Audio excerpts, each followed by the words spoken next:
Қарағанды еліміздің ірі индустриалдық орталығы. Қарағанды көмір бассейні Қазақстанның металлургия өнеркәсібі үшін кокстелетін көмірдің негізгі жеткізушісі. 2019 жылдан бастап Жаңарқа ауданындағы жалын көмір кен орны игеріле бастады. Бұл өңірде тек көмір ғана емес, сондай-ақ алтын, молибден, мырыш, вольфрам, марганец қорғасынның қоры мол. Сондай-ақ асбест, оптикалық кварц, мәрмәр, гранит, асыл және жартылай асыл тастар, мыс, мұнай, газ кен орындарда бар. Осындай әрі өндірісте еңбек ететін адамдар қайда демалады? Денсаулығын нығайтуға арналған қандай шипажайлар бар? Жалпы Қарағанды облысындағы демалыс және сауықтыру шипажайлары туралы Health Resort бағдарламасында көрсетеміз. Қарағандыдағы бұл емдеу сауықтыру шипажайы сонау 1976 жылдың 1 сәуірінде ашылған болатын. Алғаш құрылған күннен бастап 2001 жылға дейін Қарағанды теміржол бөлімшесінің құрамында болды. Онда жыл сайын жүздеген теміржолшылар мен зейнеткерлер, олардың отбасы мүшелері денсаулықтарын қалпына келтіріп демалатын. Соңғы 40 жылда шипажайда 100 мыңнан астам демалушылар оңалту сауықтыру ем шараларын қабылдаған. Итак, друзья, мы в Караганде. Сонымен біз Қарағандыдағы шипажайдамыз. Санаторий директоры Төлеутай Айткенұлын әңгімеге тартқан болатынбыз. Что вы сегодня с нами. Итак, история очень интересная у вас, когда вы из медика превратились потихоньку и в прораба, и в менеджера, в кризис-менеджера, можно сказать. И вот сейчас мы видим уже результат вашей работы, так сказать. Я очень рад, что заметили. Еліміздегі көптеген сауықтыру мекемелерінің арасынан бізге де көңіл бөліп келгендеріңізге қуаныштымын. Бұл біздің жұмысымызға берілген баға деп білемін. Жұмысшыларды емдеу сауықтыру бағытында біздің шипажайдың өзіндік орны бар. Бұл істі қолға алуымның да себебі бар. Өйткені мен өзім дәрігермін. 15 жыл реанимацияда жұмыс істедім. 13 жыл жансақтау бөлімін басқардым. 2004 жылы осы шипажайды сатып алдым. Ол кезде жағдайы мәз емес болатын. Ғимараттың аумағы да қаңырап тұрған еді. Ағаш терезелерден жел соғып тұратын. Медициналық база құрал жабдықтардың бәрі ескірген еді. Сондай-ақ жатын бөлмелерде талапқа сай келмеді. В общем-то, не современное, соответственно, было все уже исчерпавший свой ресурс. Естественно, и бытовые условия в комнатах были, не соответствовали тому. И после этого, в общем-то, я начал... Содан оны қалпына келтіре бастадым. Мен алдымен емдеу блогын ретке келтірдім. Процедураларға арналған жаңа жабдықтар сатып алдым. Өйткені ескі жабдықтармен ем шара жүргізуге шипажайды жарнамалауға ұялдым. Бастысы адамдарға көмегіміз тиіп жатса, соның өзі жарнама деп ойладым. Біртіндеп тұрмыстық жағдайда қалыпқа келді. Осылайша алға қарай ілгерілеп, жұмыс бір жолға қойылды. Біздің шипажай таныла бастады. Бұрын ведомстволық болып тек теміржолшыларға ғана қызмет еткендіктен, шипажай Қарағанды өңірінде болса да, оны көпшілік біле бермейтін. Узнаваемые, то есть санаторий, который даже в пределах Караганы мало кто знал, потому что он был ведомственным, именно только железнодорожников обслуживал. Санаторий у нас, в общем-то, общего профиля. Біздің санаторий релаксация, детоксикация және иммунитетті көтеру сияқты негізгі 3 бағытта ем шара жүргізеді. Дұрыс тамақтану, тыныштық, жанға жайлы орын, мұның бәрі емге жақсы әсер етеді. Алдымен біз ем алушылардың ағзасын тазалаймыз. Содан соң иммун жүйесін көтеру үшін пантты бөшкесін, магниттік турбатрон және лазерді қолданамыз. Буын ауруларына арналған магниттік балшықпен, парафинмен емдеу сияқты көптеген процедуралар бар. Ал бронх өкпе жүйесінде кінәраты бар адамдарға тұзды шахтада ем жүргіземіз. Ол сертификатталған. Вещи типа пантобочки, магнитотурбатрона, лазером.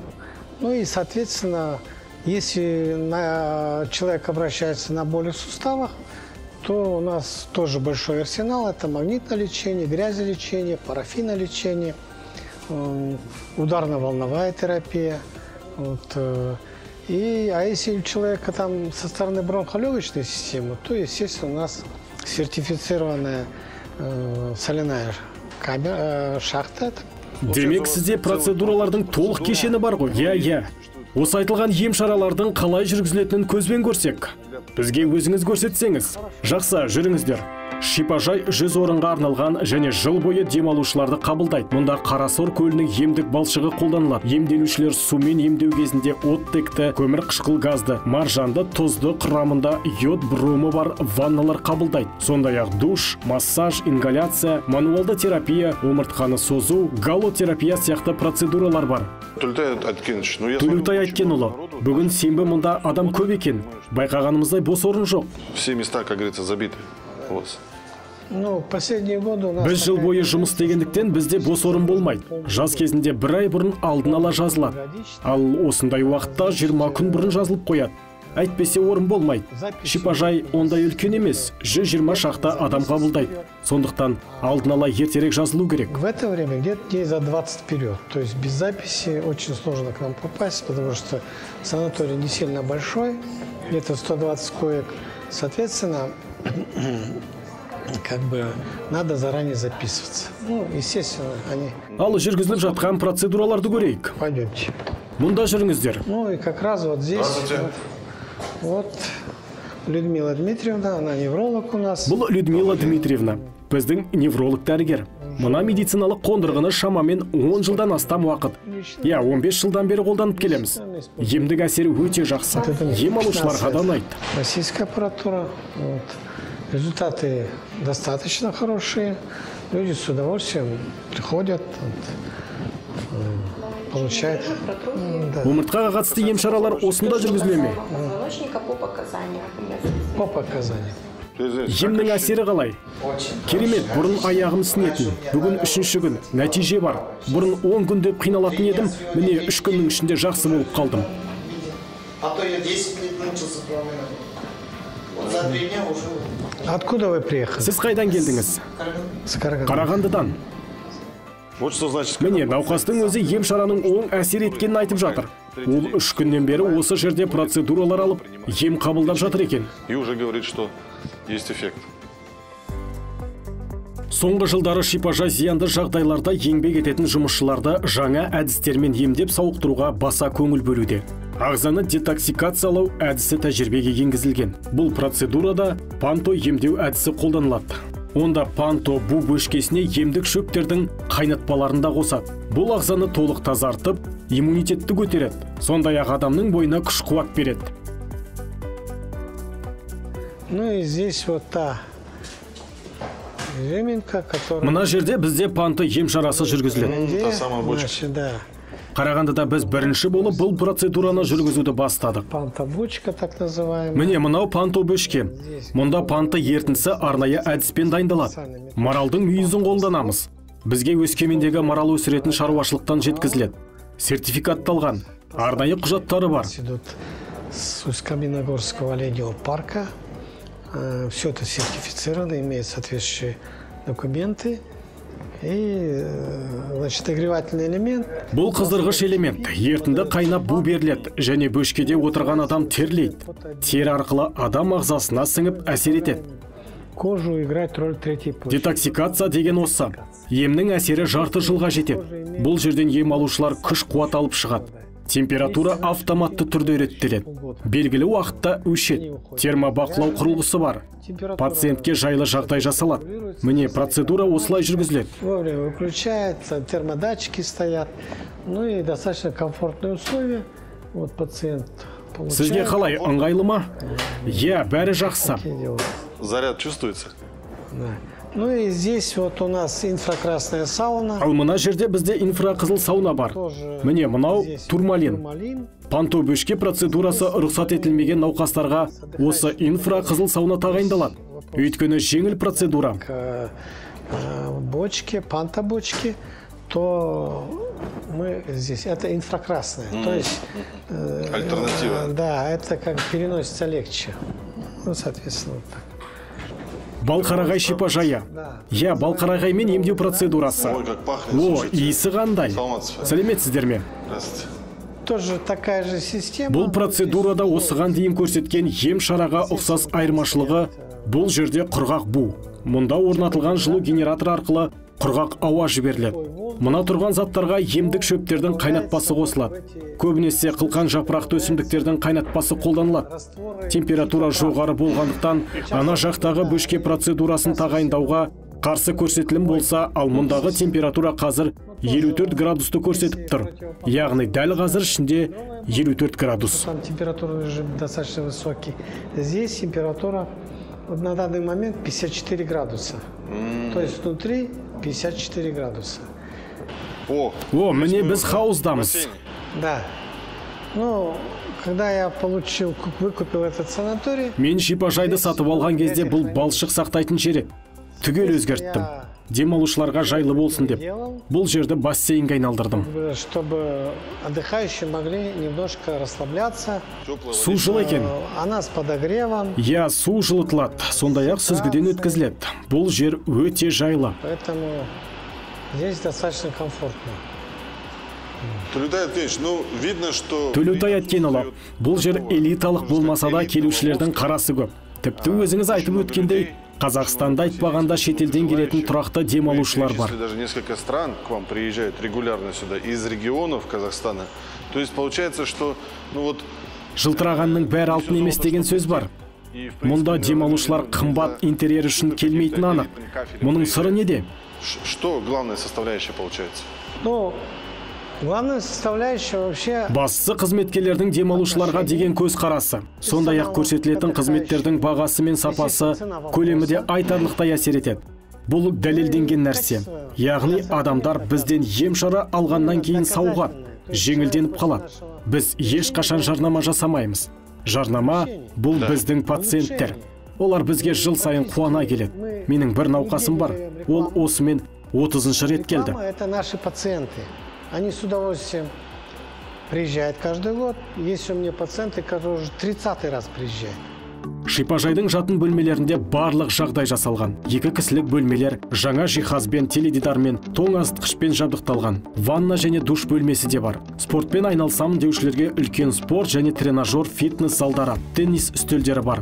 Демалушылардың көңілін көтеру үшін караоке, мәдени шаралар, тіпті би кештері де өткізіліп тұрады. Конечно, в любом санатории можно... Әрине, кез келген шипажайда сыртта серуендеуге, процедураларға, тұзды шахтаға баруға болады. Өз бөлмеңде демалып, спортзал, бассейнге де қалаған уақытында барасың. Ал таңғы, түскі, кешкі астың өз ережесі, арнайы кестесі бар. Сонымен біз шипажай асханасындамыз. На голодный желудок. Аш қарынға емделу қиынға соғатын рас. Түскі астың алдында келдіңіз. Үстелдер де дайын тұр. Түскі ас жарты сағаттан кейін басталады. Міне, мына үстелде стандартты мәзір. Дәруменді тағамдар. Через полчаса начнется обед. Соответственно, вот стандартные вещи. Это витаминизированные столы. Құнарлы ас, диеталық тағамдар дейсіз. Қант диабетімен ауыратындар үшін бөлек үстел дайындалады. Яғни демалушы қант диабетімен ауыратын болса, біздің дәрігерлер ондай науқастарға арнайы үстел тағайындайды.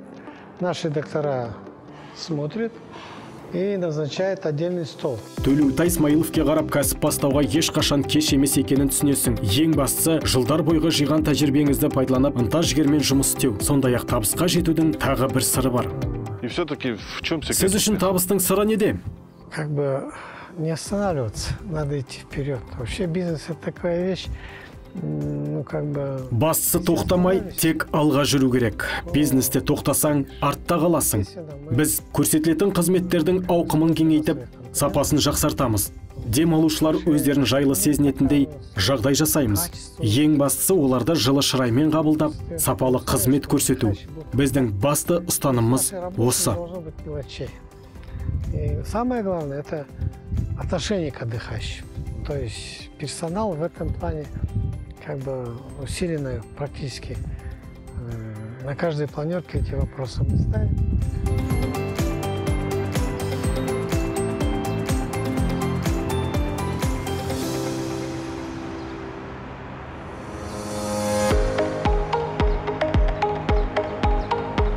Біз Қарағандыдағы тағы бір сауықтыру шипажайына келдік. Мұнда емдеу балнеотерапия негізінде жүргізіледі. Яғни емделушілер минералды суды қайнар көзден алып ішеді. Сергей, получается, санаторий... Сергей, сіздің шипажай Қарағанды қаласының және жақын маңдағы аудан тұрғындарының денсаулықтарын нығайтып, демалатын емдеу сауықтыру орындарының бірі. Отдыху, лечению, восстановлению. Реабилитация. Реабилитация. Да, все правильно, да. Я дұрыс, сондай-ақ бізде оңалту ем шаралары да бар. Біздің санаторий емдеу сауықтыру орны. Бізде ем шаралардың көптеген түрі бар. Атап айтқанда балшықпен емдеуді ұсынамыз. Бізге Қазақстанның барлық аймақтарынан емделушілер келеді. Олардың көпшілігі портал бойынша жолдамамен келеді. Сондай-ақ өзінің қаржысына келетіндер де бар. Бізде емдік сауна мен бассейн бар. Бассейнге минералды су құйылады. Оны ішуге болады. Денсаулыққа өте пайдалы. Біздің шипажайдың басты ерекшелігі осы минералды су. Находится где бассейн, да, сауна, то есть в бассейне течет, да, минеральная вода. То есть, ну, у нас основная можно, да? И пить можно, конечно, да, то есть и оздоравливаться, то есть в этой воде также все это можно. Вот это наша основная, можно сказать, особенность. Шипажайда ем алушыларға емдік ванналар, озокеритпен және Қарасор көлінің сульфидті балшығымен термиялық емдеу жүргізіледі. Сондай-ақ физиотерапия, ингаляция, лимфа, дренаж процедуралар тағайындалады. Механикалық және классикалық қол массаждарында жасайды. Основные направления у нас идут. Бізде негізінен тыныс алу органдарының аурулары, созылмалы бронхит, бронх демікпесі бар науқастарға арналған түрлі процедуралар бар. Тірек қимыл аппараты, омыртқа, сүйек пен буын ауруларында емдейміз. Сондай-ақ омыртқасына ота жасалған науқастарға оңалту ем шарасын жүргіземіз. Реабилитация после операции грыжи на позвоночник.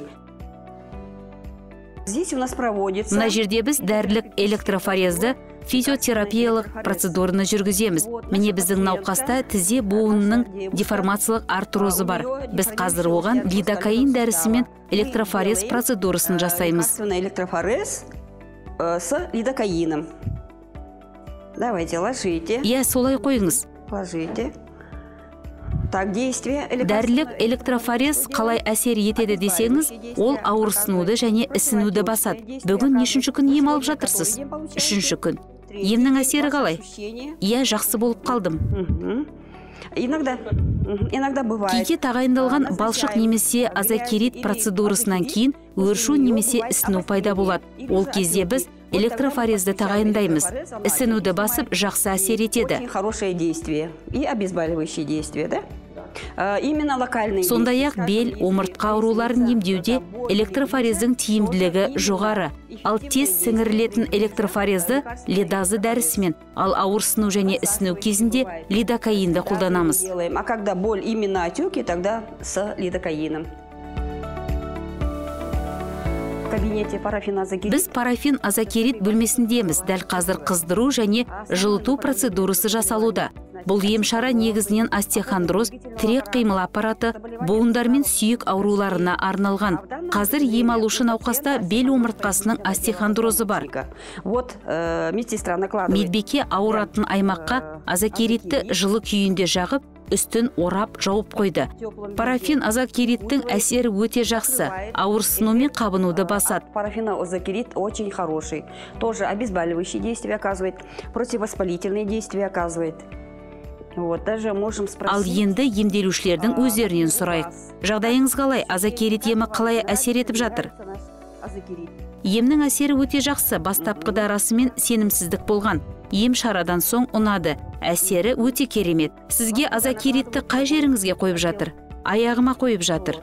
Я, бұл кісіде сүйек пен буын ауруы екен. Ем алып жатқаныңызға нешінші күн?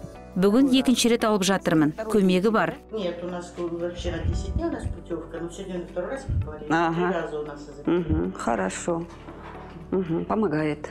Вот сейчас увидите, как она накладывает. Міне қазір медбикенің азокерит процедурасын қалай жасайтынын көресіздер.